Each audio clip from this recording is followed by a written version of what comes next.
Maintenant, dans cette partie, on va voir la classification des lentilles.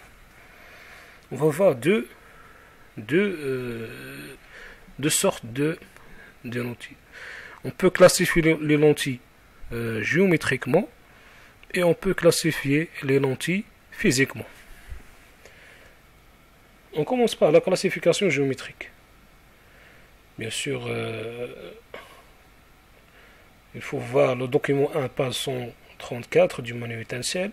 Voilà le document qui représente 8 lentilles minces qui sont, bien sûr, comme vous voyez ici, qui ont des formes géométriques différentes. On commence par les lentilles 1, 2 jusqu'à 6, comme vous voyez ici. Donc il faut comparer ça, les bords, ce qu'on appelle les bords de la lentille, et au milieu on a l'épaisseur. Il faut comparer seulement l'épaisseur avec les bords de la lentille dans chaque cas. Et il faut classifier géométriquement, ou bien il faut dire quels sont les types de lentilles géométriquement. Bien sûr, on observe qu'il existe deux sortes de lentilles. On commence par le premier type. On a des lentilles à bord mince et un centre épais. Ce sont exactement les lentilles 1, 2, 3, 4, 5 et 6. Je reviens à cette image. Vous voyez ici. Donc les bords, on a ici les bords sont minces par rapport à l'épaisseur. L'épaisseur elle est épais, comme vous voyez ici, pour ces lentilles. Par contre, ici, les deux lentilles 7 et 8, ils ont des bords épais et de l'épaisseur mince. Donc c'est ça la différence entre ces deux types de lentilles. D'une manière générale, il existe deux sortes de lentilles, bien sûr. Des lentilles à bord mince et un centre épais. Comme vous voyez ici, ça c'est une représentation schématique des lentilles à bord mince et un centre épais. Donc ça c'est ce qu'on appelle les bords et ça c'est l'épaisseur. Et les bords ce sont les extrémités de la lentille. Il existe bien sûr trois sortes ou bien trois types de lentilles à bord mince et un centre épais. Ici on a soit cette lentille-là de surface sphérique. Ici, on a deux lentilles de surface sphérique aussi. Mais par contre, ici, on a une surface qui est plane et une autre surface qui est sphérique. On passe maintenant aux lentilles à bord épais et un centre mince. Ce sont les lentilles, comme j'ai déjà dit, 7 et 8, sont plus larges au niveau de leur extrémité qu'en leur centre, bord épais. Voilà. Ici, on a les bords à bord épais, les lentilles à bord épais, et à un centre qui est mince. Il existe bien sûr trois types, qu'on voit ici. On a deux surfaces qui sont bien sûr sphériques, ou bien ici, comme vous voyez ici, qui prend cette forme, il a deux surfaces sphériques.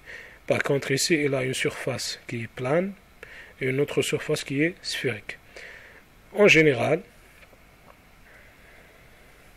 avant de passer à la classification physique, en général, il existe deux sortes de lentilles. Soit des lentilles à bord mince et un centre épais, ce sont les trois schémas. Soit on trouve des lentilles à bord épais, ici c'est le bord, et un centre mince. Il existe trois types. Passons maintenant à la classification physique. On a classé auparavant les lentilles géométriquement, c'est-à-dire la forme géométrique qui prend bien sûr ces lentilles. On trouve des lentilles bien sûr qui ont deux surfaces sphériques ou bien une surface sphérique et une autre surface qui est plane. Maintenant, pour classifier les lentilles physiquement, on réalise l'expérience suivante. On place un diaphragme qui comporte des ouvertures devant une source lumineuse. Après, on met successivement devant le diaphragme une lentille à bord mince, L1, et une autre lentille à bord épais, LD. Voilà l'expérience.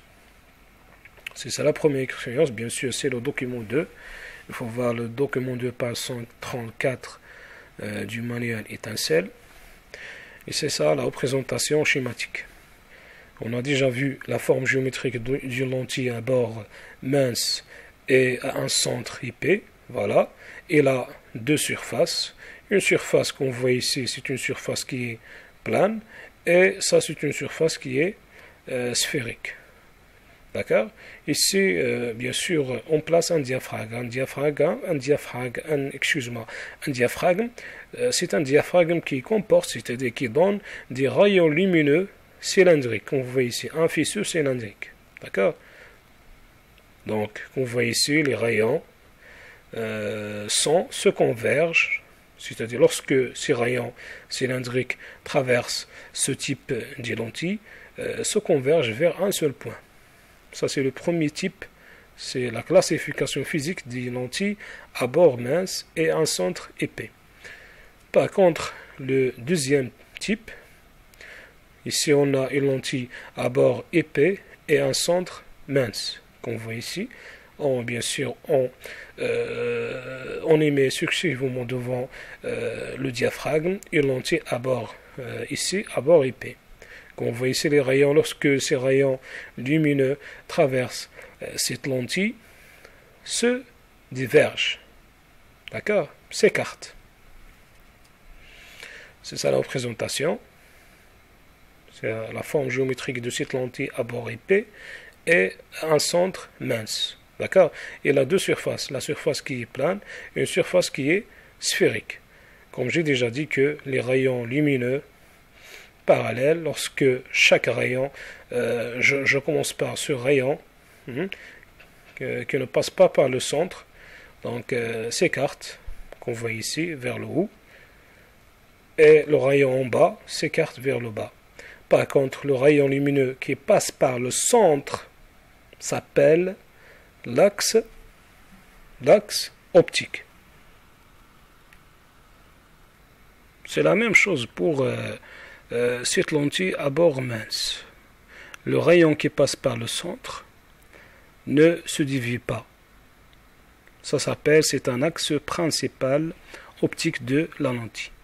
Lorsque un rayon passe perpendiculaire et qui passe par le centre de la lentille mince, bien sûr, traverse cette lentille sans déviation. On va voir ça dans les rayons particuliers, dans l'axe 3, Inch'Allah. Donc, conclusion, une lentille à bord, c'est-à-dire l'extrémité mince, est une lentille convergente, tout simplement. Si on a une lentille, je reviens à l'image, ici, ça c'est une lentille à bord mince et un centre épais. Cette lentille s'appelle, c'est une lentille mince convergente, c'est-à-dire le rayon se converge vers un seul point. Par contre, une lentille mince à bord épais et un centre mince, c'est une lentille qui s'appelle divergente, c'est-à-dire le rayon se diverge. Sauf pour le rayon qui passe par ou bien qui est confondu avec l'axe principal optique, ne se divise pas.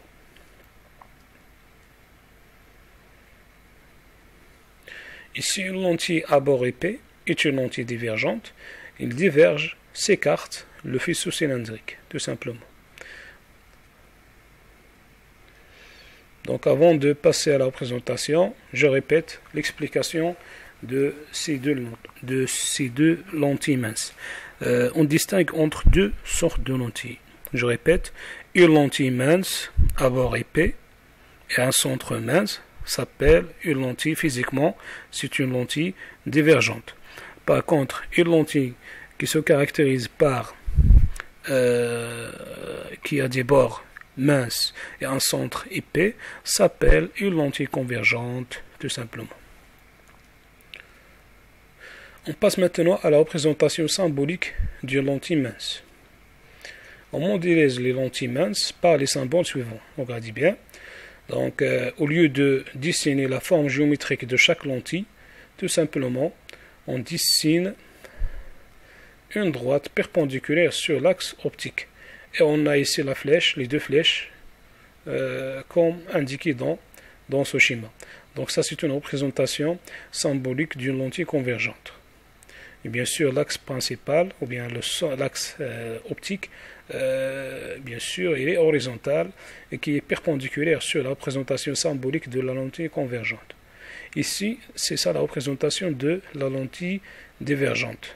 Voilà, qu'on voit ici les deux flèches en haut, comme ça. D'accord? Et ça, bien sûr, le point de l'intersection de ces deux droites, donc s'appelle le centre optique pour les deux représentations. Le centre optique est le centre de symétrie de la lentille, comme j'ai déjà vu. Donc on a dit que le centre optique, c'est ça, c'est un centre de symétrie de cette lentille. L'axe optique principal, excusez-moi, le centre ici, c'est le point, ce n'est pas la droite. Ici je parle du point O, ce n'est pas la droite. O, c'est le centre optique, c'est l'intersection de ces deux droites. Par contre, l'axe optique principal, c'est la droite qui passe par le centre optique et perpendiculaire au plan de la lentille, qu'on voit ici. Bien sûr, c'est ça là, parmi les caractéristiques d'une lentille convergente. Il se caractérise par un axe optique qui est perpendiculaire sur la représentation symbolique de la lentille convergente et se caractérise par le point qui se trouve au milieu, O, le centre optique. Voilà.